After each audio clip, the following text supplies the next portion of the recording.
Ok, entonces vamos a seguir con un poquito de la fisiología de la menstruación porque nos vamos a ir adentrando un poquito a los sangrados uterinos. Vamos a ver ahora la parte opuesta, ¿no? ¿Qué es la menstruación? Es considerada una hemorragia post-ovulatoria. Esto causada por una privación de estrógenos y progestágenos, detectado por una ausencia de fecundación. También es secundaria a la regresión del cuerpo lúteo. Pues no hubo embarazo, se desaparece ese cuerpo lúteo y ¿qué me va a causar? Va a haber una vasoconstricción de aquellas arteriolas que en la segunda fase del ciclo, ¿se acuerdan del dibujito? Se ensanchaban, se hipervascularizaban. Aquí va a parecer el contrario. Como no hubo embarazo, se van a vasoconstricir y van a sufrir necrosis. Entonces, esta necrosis que va a provocar un desprendimiento de la superficie del endometrio. También van a actuar ciertas enzimas líticas que lo van a eliminar y posteriormente los estrógenos en el siguiente ciclo, que es la primera fase, es la fase estrogénica, pues van a ayudar a cicatrizar al endometrio del ciclo anterior. Ahorita les voy a poner, después de esto, una expo de sangrados uterinos anormales. Así como en la consulta nos llegan pacientes con amenorrea, nos van a llegar pacientes con alteraciones, al contrario, por sangrados excesivos, ya sea en la duración, en la cantidad o que sea en forma intermenstrual. Una de las alteraciones es por exceso en la cantidad. Ya no se usa el término metrorragia, pero era aquel sangrado que se presentaba entre un ciclo y otro. Aumento en la cantidad de sangre, que ahorita vamos a ver cuánto un ciclo normal, más o menos va de 5 a 80 mililitros. Entonces, bueno, no tenemos un cuantificador de sangrado, pero lo estimamos por apósito. Entonces, mayor de 80 mililitros, pues es hipermenorrea. La poli viene de los días. Aumenta en la cantidad de los días. Un ciclo menstrual normal va de los 3 a los 8 días. Entonces, la polimenorrea es mayor a 8 días de duración.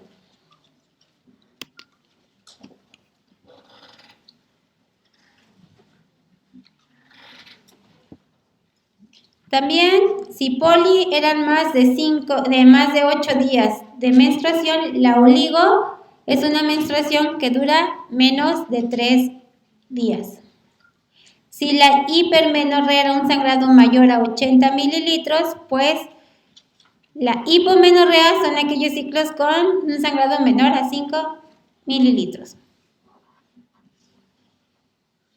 El término criptomenorrea, menorrea tampoco lo usamos, que según es una menstruación escondida por obstáculo. Por ejemplo, en las pacientes con una menorrea primaria, secundaria a un himen perforado, o pacientes que son sometidas a conos y hay estenosis del orificio cervical, también se acumula la sangre en la cavidad uterina.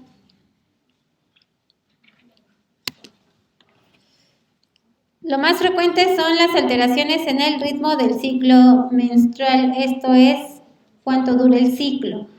En la prepa y en la carrera nos decían que eran ciclos de 28, la que menstrua era 29 días, así muchas les llegan. ¿Eres irregular? Sí, cada cuánto te baja, cada 30 días. Eres regular.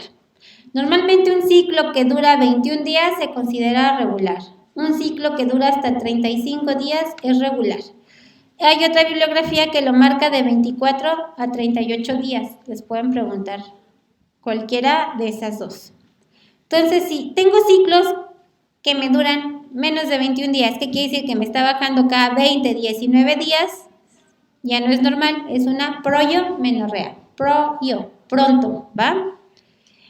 Y si son ciclos de los cuales me baja cada 40 días, es una opsomenorrea.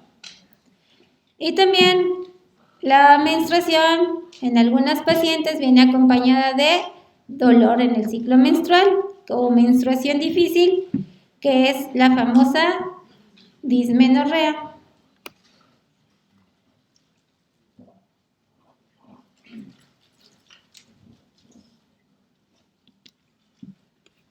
Tengo aquí un caso, vamos a ir con los casos y después les pongo mi expo para seguir viendo las causas, ¿va? Tengo una paciente de 41 años sin antecedentes de importancia, es gran multigesta, gran multípara. Aparentemente ya tiene un método definitivo. Acude a consulta porque tiene dolor en vientre bajo, el cual se irradia hacia extremidades inferiores y se acompaña de náuseas. Este dolor es tipo cólico y comenzó el día de hoy junto con su menstruación. Vamos a empezar otra vez a ver factores de riesgo. 41 años, multípara, dolor y es acompañado junto con su ciclo menstrual. Aquí nos pregunta dentro de las causas secundarias de dolor durante el ciclo menstrual, ¿cuáles son? El climaterio me causa dolor.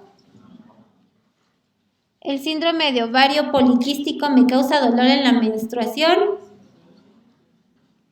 Chiari Fromel.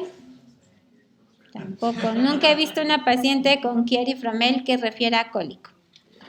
Pero lo que más comúnmente veíamos de internos y en los pases de visita son las pacientes con miomatosis. Y mañana que les traiga miomatosis vamos a ver por qué tenemos dolor tipo cólico. ¿Qué síndrome de Chiari-Fromel? ¿Alguien sabe? Arnold Chiari, sí, pero... Sí, Arnold Chiari sí, pero de tarea lo investigamos todos. Pero no, de gineco no está. En gineco nunca lo he visto. O sea, no existe para gineco. Aquí dice... Aprendamos. Asociación de galactorrea y amenorrea persistente tras la lactancia. ¿Sí? Ya aprendí. Pero ¿cuál es la causa de...? Porque en la lactancia hay galactorrea y por lo tanto entramos en amenorrea. Pero algo debe traer de fondo porque es un síndrome. Bueno, lo leemos para que no nos los pregunten en el examen, ¿va? Entonces, esta paciente tiene dismenorrea y sospechamos por la edad. La miomatosis es una patología uterina muy frecuente en las pacientes después de la tercera década de la vida. Esta es una paciente de 40 años, es multigesta. Utilizan las 4 Fs, 40 y 40. Female, mujer. Fertility en edad reproductiva y fat, gordita. Y en México abundan este tipo de pacientes. Entonces su dismenorrea es por miomatosis. El manejo que ustedes indican en una dismenorrea, el dolor no es severo, es leve. Por guía de práctica clínica, ¿cuál es el manejo de elección? Guía de práctica clínica. Paracetamol, el famoso ácido acetil salicílico, disminuye la producción de prostaglandinas y por lo tanto disminuye el dolor. Paracetamol, y lo han venido preguntando a lo largo de muchos exámenes. Lo preguntan en el examen de consejo por guía de práctica clínica, el de elección para dismenorrea leve.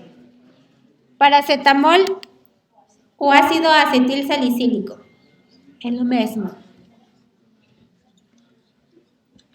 O acetaminofén. Estoy hipoglucémica, perdón. Es acetaminofén. Se los pueden, así aparece tal cual en la guía de práctica. Es lo mismo.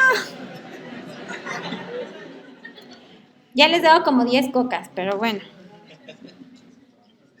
Y traigo las cifras de hormonas tiroideas que me preguntaba el doctor el otro día. ¿Quién era? Cuando estábamos viendo hipotiroidismo y las hormonas tiroideas T4, T3, me dijo, ¿cuáles son las cifras? ¿Anda por ahí? Hasta se las paso, ¿va? Hasta se las digo a todos.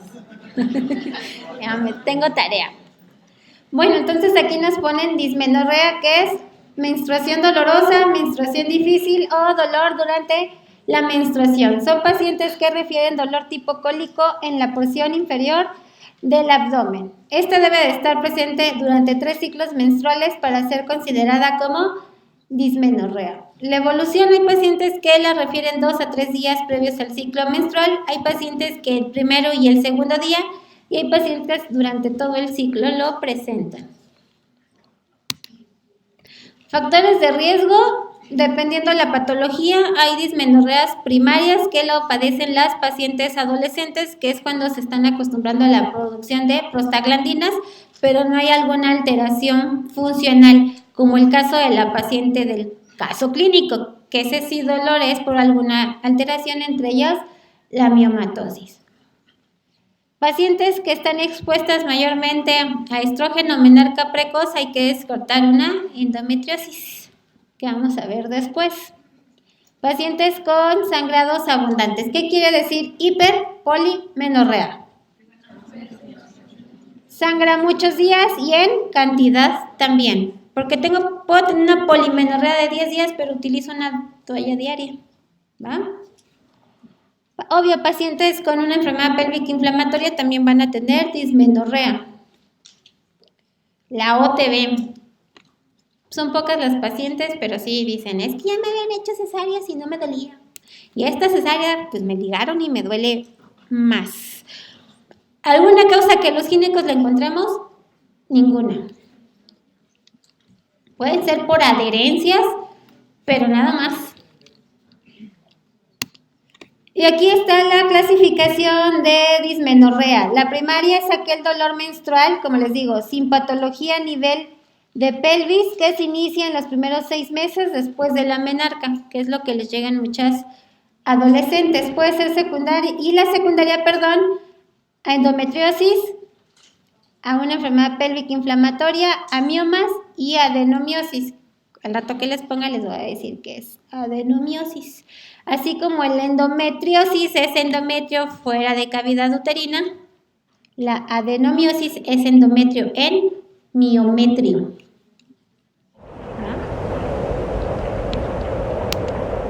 El diagnóstico primero pues es clínico, hay que estudiar la intensidad, los días, qué factores lo agravan, qué factores lo disminuyen, si toma medicamento o no. Puedo tomar un ultrasonido para encontrar ciertas patologías, entre ellas los miomas o líquido libre en fondo de saco para descartar una enfermedad pélvica inflamatoria. Endometriosis, así como que ver por ultrasonido, no. ¿Ok?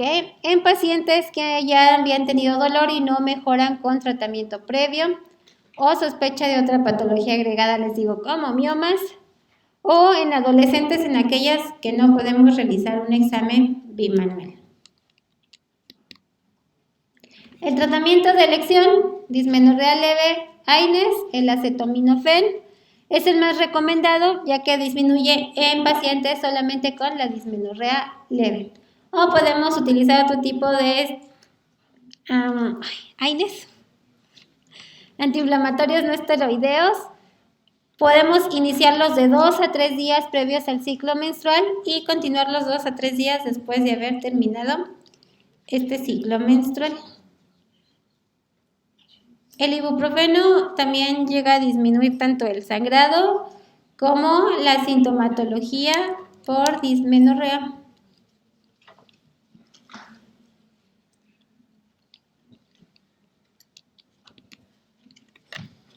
Bueno, aquí hay otro caso clínico. ¿Me ayuda el doctor que sigue, please? Doctora, una pregunta. Mande. ¿La combinación de AINES con, por ejemplo, regadamente de clorito como No está indicado. Solamente en dismenorreas severas, pero eso ya es de acuerdo al tratamiento de cada médico. ¿Qué? Sí, doctor. Femenina de 32 años que acude a urgencias por presentar sangrado transvaginal de 20 días de evolución, es hipertensa crónica y tiene obesidad mórbida. Al examen físico, vitales estables, consciente, operadora, abdomen globoso, con panículo adiposo, cervix cerrado, con sangrado moderado, con coágulos. Explique cuál sería la causa probable de este sangrado. Ok, entonces es una paciente de 32 años. Este sangrado es de 20 días de evolución. ¿Qué nombre le darían? Polimenorrea. Ya tiene una enfermedad crónica y aparte es obesa. ¿Qué pasa con los andrógenos y los estrógenos a nivel de cintura-cadera? Aumenta más el estrógeno, aumenta más el andrógeno. Tiene pues un abdomen obvio globoso por panículo adiposo, al tacto vaginal cervix cerrado con sangrado moderado con coágulos. Explique, obvio hay que preguntarle método, fecha de última regla, si descarto que esté embarazada la paciente, ¿cuál sería la causa más probable de este sangrado de 20 días de evolución? La hipertensión, una hiperprolactinemia, la obesidad o un hiperestrogenismo. Lo que me causa el sangrado es el hiperestrogenismo, secundario a la obesidad, pero la obesidad directamente no es la causa. Aquí viene una clasificación que ustedes llegaron a utilizar en el internado. Hemorragia uterina normal y disfuncional, eso ya quedó. Todos son sangrados uterinos anormales y de ahí, ahorita en la expo, son de causas orgánicas o de causas funcionales, ¿van? Pero aquí nos siguen poniendo hemorragia uterina disfuncional, que es debida al crecimiento excesivo del endometrio por esa sobreestimulación de los estrógenos. Puede pasar al inicio de las primeras menstruaciones en las adolescentes o en las pacientes que ya están cercanas a la menopausia o en las pacientes obesas. Entonces, así como les llegan pacientes en climaterio con amenorrea, ciclos irregulares, disminución del sangrado, también les puede llegar con sangrados abundantes, solicitan el ultrasonido y no hay ninguna alteración a nivel de útero ni ovarios. Aquí nos preguntan qué estudio es más fidedigno para valorar en esta paciente la cavidad endometrial, el más fidedigno. Ultrasonido pélvico, ultrasonido vaginal, una histerosonografía o una histeroscopía. La histeroscopía, o sea, el ultrasonido pélvico, pues sí está engrosado el endometrio y por eso tiene sangrado. Ajá, pero ¿y luego? Pues es paciente obesa, tiene hiperestrogenismo, está en el endometrio engrosado, está sangrando. Y una vez hay que tomar biopsia para descartar cáncer de endometrio. Entonces, lo ideal es una histeroscopía. ¿Qué es la histerosonografía? Pues nada más es tomar un ultrasonido y se mete una cánula por vía vaginal y tú vas viendo sano. Y el vaginal pues casi igual que el pélvico. O sea, de aquí para acá son ultrasonidos. También esta histeroscopía nos va a ayudar a visualizar, aporte de que si está engrosado el endometrio, si hay pólipos endometriales, que es una evaginación de ese endometrio que causa sangrados de forma continua, ver si hay miomas submucosos o si ya hay un cáncer endometrial. Lo más recomendable pues sí es hacer la histeroscopía antes de irme a hacer un legrado hemostático, porque si hay un pólipo, hay un mioma submucoso y yo raspo, le voy a causar mayor sangrado. Si es un CA de endometrio en etapa avanzada, voy a realizar metástasis, ¿ok?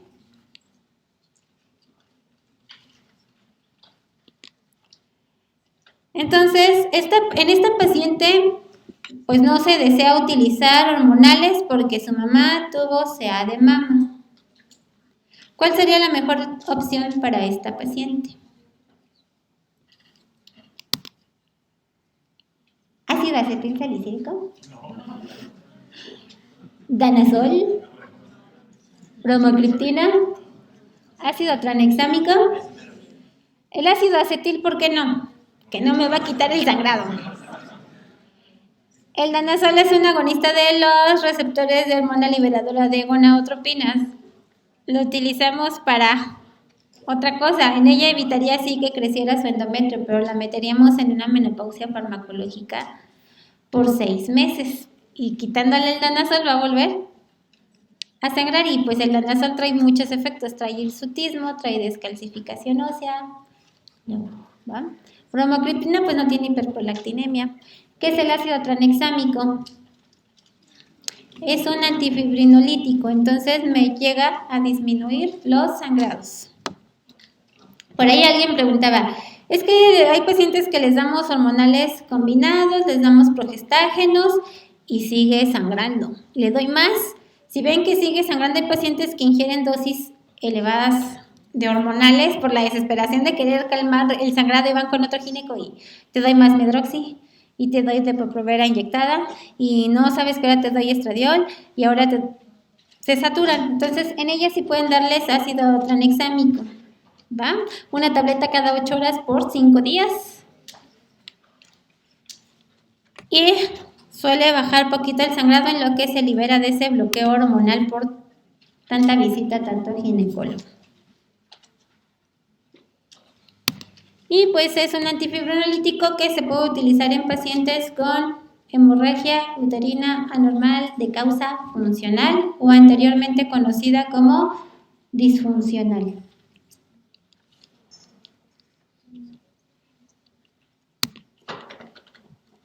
Bueno, ellos aquí nos ponen otra vez, la hemorragia uterina anormal es toda aquella hemorragia que se aumenta en la cantidad y en la duración del sangrado. Antes las dividían por anatómicas o disfuncionales, que bueno, esta sería la que sigue. Pero muchos les digo, la disfuncional es como causa de producción de hormonas y la anatómica la consideraban anormal. Las dos ya entran en esta y después de ahí hay que ponerle apellido, ¿va? Ahorita les voy a poner la clasificación de la FIGO. ¿Qué me puede causar un sangrado uterino anormal, una hemorragia? Enfermedades del tracto reproductivo, como ya estuvimos viendo, complicaciones del embarazo, un cáncer, ya sea un cáncer de endometrio, un cáncer cervicouterino, un sarcoma uterino, un pólipo, un mioma submucoso, un mioma intramural, etc. También una enfermedad pélvica inflamatoria con una cervicitis marca acme también me puede causar un sangrado. Causas hormonales por sangrados anovulatorios o por disfunción del cuerpo lúteo, por atrofia del endometrio, disfunción tiroidea, alteraciones en la coagulación, enfermedades renales. Los pacientes con insuficiencia renal crónica persisten con sangrados uterinos anormales. O en forma iatrógena, uso de hormonas en excesivo, esteroides, dispositivos intrauterinos, tranquilizantes y psicotrópicos. Por causa iatrógena, ¿cuál es? Pues administración de estrógenos y progestágenos a diestra y siniestra por un lado, por el otro, inhibidores de la dopa, los digitálicos, la DFH, los anticoagulantes y los dispositivos intrauterinos. Hiperestrogenismo persistente, el 90% de los sangrados uterinos que ya descartamos alguna causa anatómica son por una hiperestimulación estrogénica, es más común en pacientes obesas. Como dijimos, el estrógeno es quien estimula el endometrio. El estrógeno hace que el endometrio crezca y la progesterona hace que el endometrio se pode.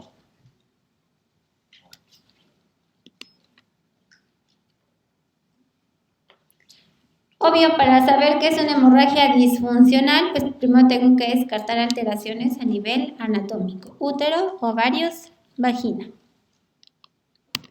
Toda paciente con sangrado en edad reproductiva, prueba inmunológica de embarazo.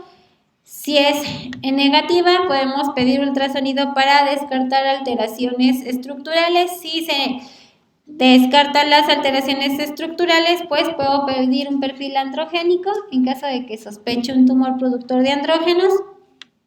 O lo que más comúnmente pedimos, nuestro perfil hormonal. El ultrasonido, les digo, de primera elección, aunado a lo que es el examen clínico. Si yo hago tacto bimanual, tacto vaginal y al mismo tiempo hago palpación abdominal y encuentro un útero globoso que se siente más allá de la sínfisis del pubis, pues está aumentado, entonces tengo que descartar una alteración a nivel de anatomía. Si yo nada más hago tacto vaginal y toco un tumor en cervix, hay que hacer especuloscopía, tomar biopsia y ver si no es un CA, CU, o es un pólipo, o es un mioma abortado. ¿Cuándo voy a realizar histeroscopía? En donde yo descarte que haya miomas, pero la paciente persista con sangrado o el ultra me revele algún pólipo o una hiperplasia endometrial, que bueno, es hipertrofia endometrial, porque la hiperplasia solamente es por patología. Ahorita la vamos a ver. Aquí viene el tratamiento y se van a empezar a hacer bolas. Si el endometrio es proliferativo, pero no hay ovulación y una mujer desea embarazarse, pues sí le pueden dar inductores de ovulación como clomifeno y gonadotropinas. Las mujeres que no desean embarazarse, denle hormonales combinados para mantener ese endometrio, ni que crezca tanto ni que se descame tanto. Y en pacientes todo sangrado uterino anormal después de la menopausia, después de un año sin regla, todo se biopsia. Si salen lesiones premalignas, váyanse a histerectomía.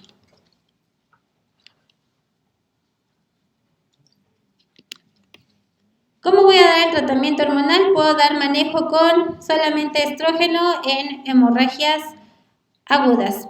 A veces les puede llegar una paciente de 18 años que dice, bueno, mi ciclo fue hace un mes, me bajó a los 15 días y otra vez me está bajando, pero es muy poquito, le pueden dar solamente estrógeno, una tableta diaria, 14 días previos a lo que calculen ustedes de su siguiente ciclo, o pueden dar un estrógeno con un progestágeno en forma combinada. O en caso de pacientes que los endometrios los reporta el ultrasonido muy engrosados, pues solamente damos progestágenos para estarlos descamando, que es del día 16 al 25 del ciclo menstrual.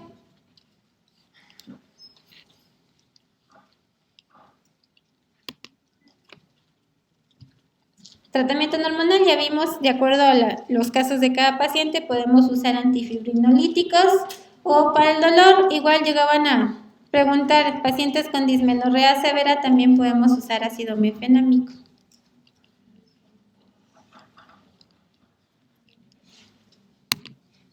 De acuerdo a la sospecha, en el caso de esta paciente, en ella pues lo ideal era una histeroscopía quirúrgica con toma de biopsia. En pacientes que solo el endometrio esté engrosado, no haya miomas, no haya pólipos, podemos hacer un legrado uterino con biopsia de endometrio. Entonces les va a servir también como hemostático. En pacientes que la biopsia sale negativo o una hiperplasia benigna, mejor hagan una ablación endometrial. ¿Qué es? Es pasar como una esferita y queman por dentro todo el endometrio y ya no logra crecer. Y en caso de que en la biopsia de endometrio les reporten una hiperplasia endometrial compleja con atipias, histerectomía. O en caso de pacientes con miomatosis, que vamos a ver mañana, de grandes elementos, que es realmente manejo hormonal, histerectomía o con paridad satisfecha. Bueno, ahora me voy con la expo de sangrado, ¿va? Julio.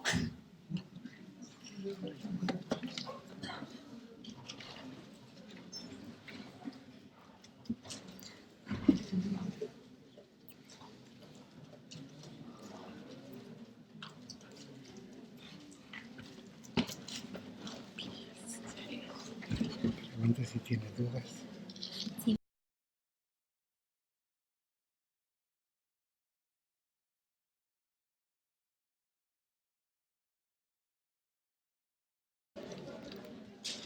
Bueno.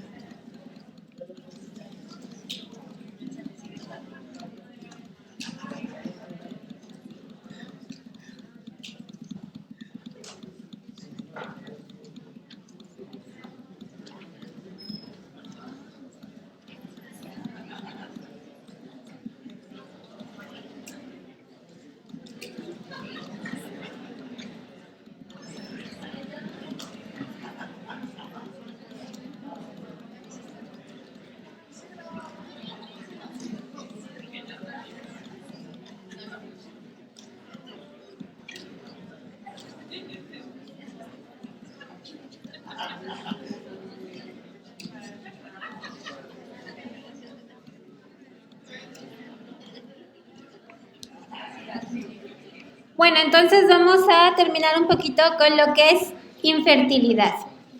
¿Qué es infertilidad? Pues es la incapacidad como pareja que tenemos para lograr un embarazo.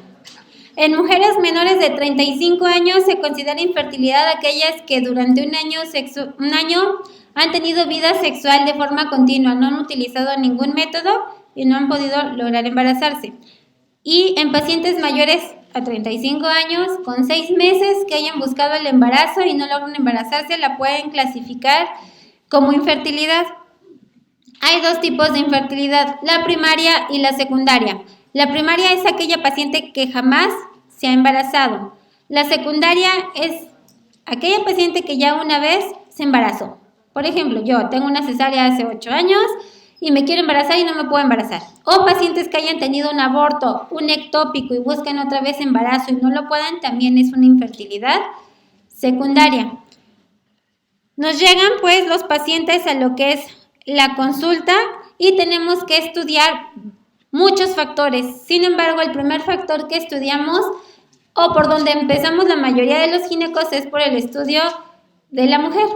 Y tenemos que hacer estudio de varios factores. El primer factor que se altera pues es el patrón o el factor ovulatorio, que la mayoría de las veces es el principal factor de infertilidad. El otro es el factor uterino, el factor cervical, el factor tubario.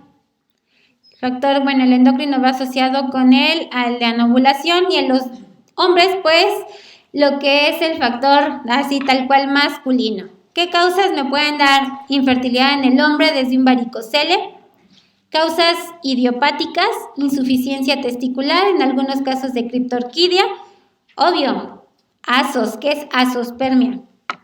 Que no produce.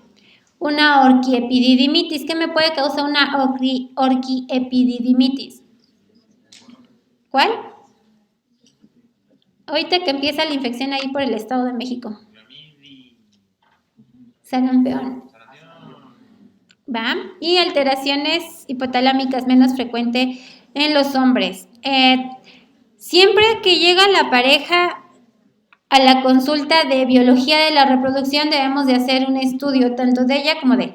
De ella nos interesan pues sus ciclos menstruales. De él si ya tiene paternidad comprobada por otro lado. Si les dice ya tengo hijos, lo más seguro es que él no sea el causante de esa infertilidad.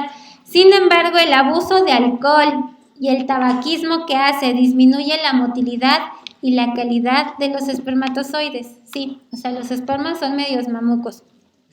Con tantito alcohol, con tantito tabaco o una infección de vías urinarias, ya baja la calidad tanto de las colitas, la movilidad, el número de bien formados, los teratosospermicos, los mal formados, ¿va? También hay que interrogar a los hombres si están o trabajan donde hacen pinturas, utilizan algún químico, porque también eso hace que disminuya la calidad del líquido seminal y sobre todo de los espermatozoides. En la mujer, les digo, el principal factor alterado es el factor endocrino. Sin embargo, debo de descartar ciertas anomalías que me obstruyan la entrada del espermatozoide hacia la trompa en caso de ovulación, que puede ser un himen imperforado. Ya vimos agenesia de vagina o el vaginismo, que es el vaginismo de plano no permitimos tener relaciones sexuales. Son contracciones involuntarias de los músculos de la entrada de la vagina, ¿va? Y lo asociamos pues muchas veces a dolor y ya de plano no queremos y se vuelve a contraer el músculo, ¿va?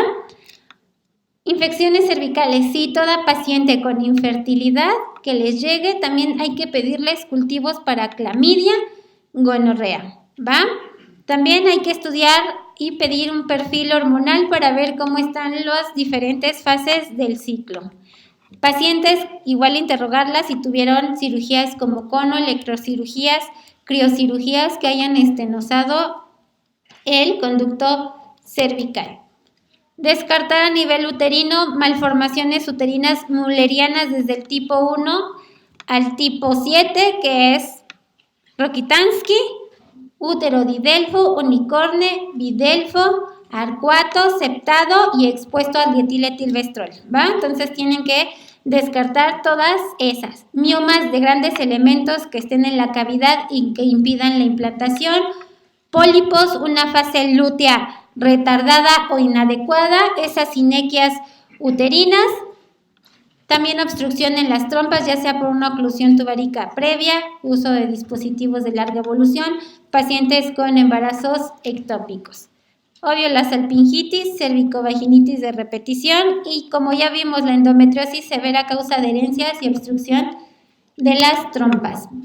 Aquí el factor más común es el factor ovárico de anovulación y la causa más frecuente es de ovario poliquístico, entonces primero tengo que tratar el ovario poliquístico. Otra causa menos frecuente es la insuficiencia o la baja producción de progesterona en la segunda fase del ciclo, que es la deficiencia de la fase lútea.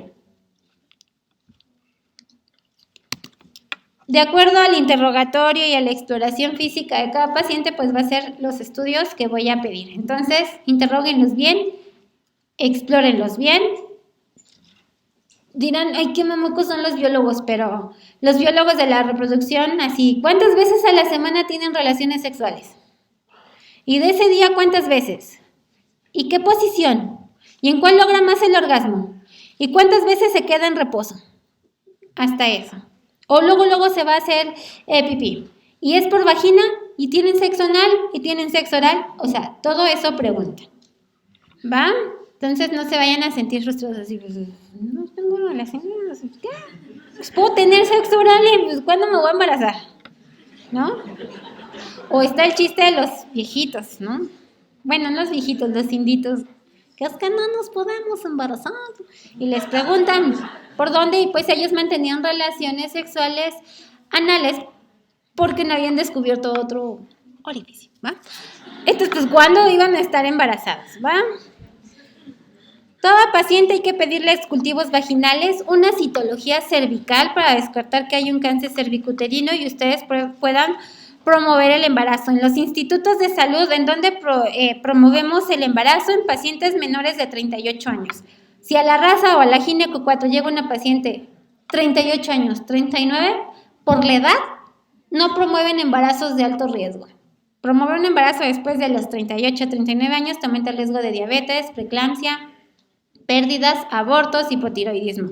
Pueden ir en genes hasta los 50 y tantos años, pueden promoverles pues la fertilidad, ¿va? Pero pues lo ideal es promover un embarazo con los menores factores de riesgo. También en instituciones de salud tienes que estar casado para que promuevan el embarazo, debes de llevar una carta expedida por tu delegación del concubinato, si no tampoco te promueven el embarazo. Pacientes con un índice de masa corporal mayor a 30, las mandamos a nutrición a dietética y cuando bajen de peso, regresan. Y si ya llegaron a los 38 años, les llegan a batir, ¿va? Entonces, para que vean, sale caro. Entonces, pues sí, hay que tomar estudios de control, que es una biometría hemática, química sanguínea para detectar si hay factores de riesgo a resistencia, si sean diabéticas también, a control y después valoramos. El RH, ver si tiene su sistema de inmunizaciones completo, ahí sí les pedimos perfil TORCH, hepatitis B, hepatitis C y VIH. Un ultrasonido transvaginal para ver que no existen alteraciones estructurales. Nuestro perfil hormonal, la progesterona, nosotros los ginecos lo pedimos el día 21 o 23. Si lo piden cualquier otro día en pacientes regulares, aparentemente, si lo piden el día 18 les va a salir anovulatorio. Entonces necesitamos ver si hubo ovulación y la hormona que nos llega a especificar es la progesterona, día 21 o 23 del ciclo menstrual. Hay que ver que no hay hiperprolactinemia por este tipo de amenorreas y bloqueos que me estén causando anovulación. En los hombres, pues su espermatobioscopía, que va a medir el pH, el volumen, el color, la movilidad, los inmóviles, los deformes y los de sin cola, ¿va? En pacientes una histerosalpingografía, colocamos medio de contraste, se utiliza grasoso o graso o líquido.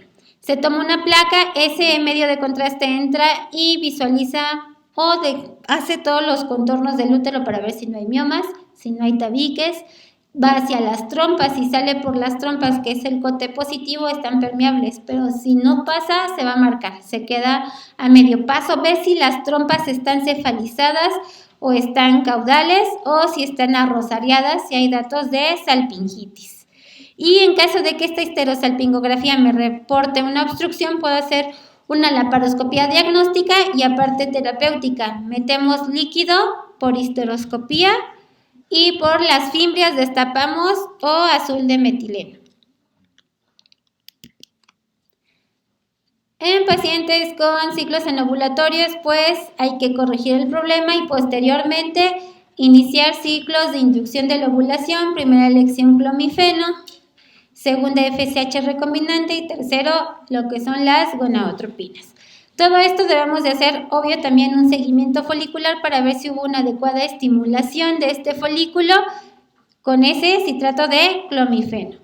En caso de que pongamos a la paciente a ciclos y a veces las ponemos a 3 ciclos de coito programado y no pega, las incitamos a una inseminación artificial. Tomamos muestra del esposo, la capacitan en el laboratorio, con ellas hacemos el seguimiento folicular. De acuerdo al tamaño, en la noche antes a la inseminación mandamos gonadotropina inyectada, llega, colocamos en forma intracervical ese semen capacitado, la dejamos ahí en reposo media hora y se va a su casa. 3 ciclos que fallen ya pasan las pacientes a lo que son los tratamientos de alta complejidad, que es fertilización in vitro y etcétera. ¿Alguien trabaja en genes? No. O algo así. Bueno, allá son nada más de alta complejidad para arriba, ¿va?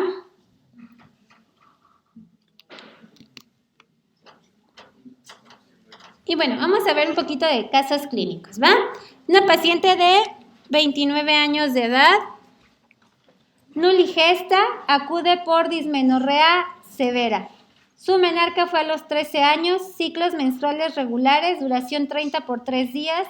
Utiliza cada mes AINES por vía oral. En el ultrasonido reporta un quiste ovárico izquierdo heterogéneo de contenido mixto de 4 centímetros. Le solicitamos sea 125 y está en 150.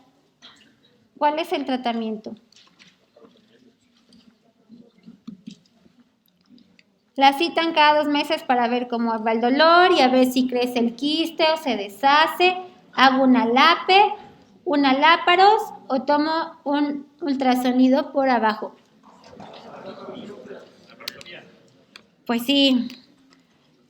Entonces, debido a los hallazgos en el ultrasonido, se debe de realizar la laparoscopía para buscar posibles hallazgos que direccionen al diagnóstico.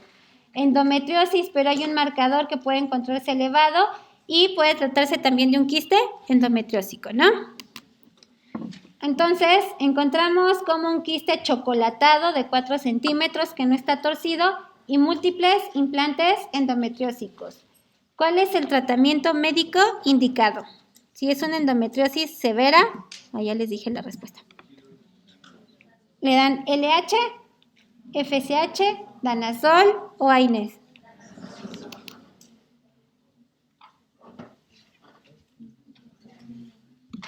Sin embargo, chequen, el objetivo pues del tratamiento es preservar la fertilidad de las pacientes que desean embarazarse, ¿no? Tienen 29 años. Y hacer innecesarias las cirugías. El danazol lo podemos utilizar solamente de 6 a 9 meses para suprimir un poquito la menstruación y lograr bajar los focos.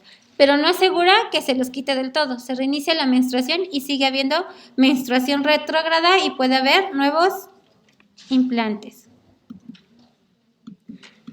Bueno, ya vimos lo que es endometriosis para no aturdirlos.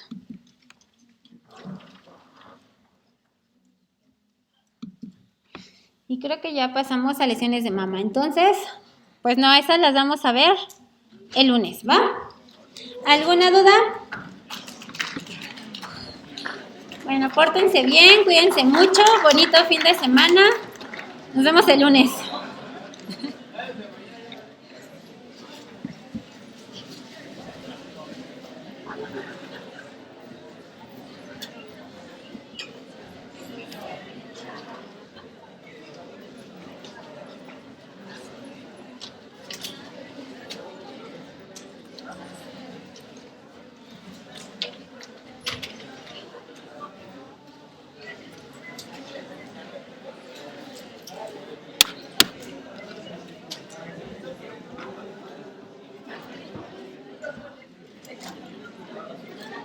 pasa, doctora? ¿Qué?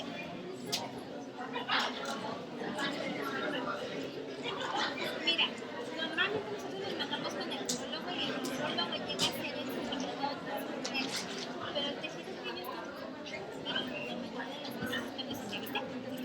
no fui yo. Entonces, sí, por el tejido ellos tienden a limitarlo más rápido que nosotros hemos exudado, pero sale manera negativa. Sí les podemos decir muy X en lugar de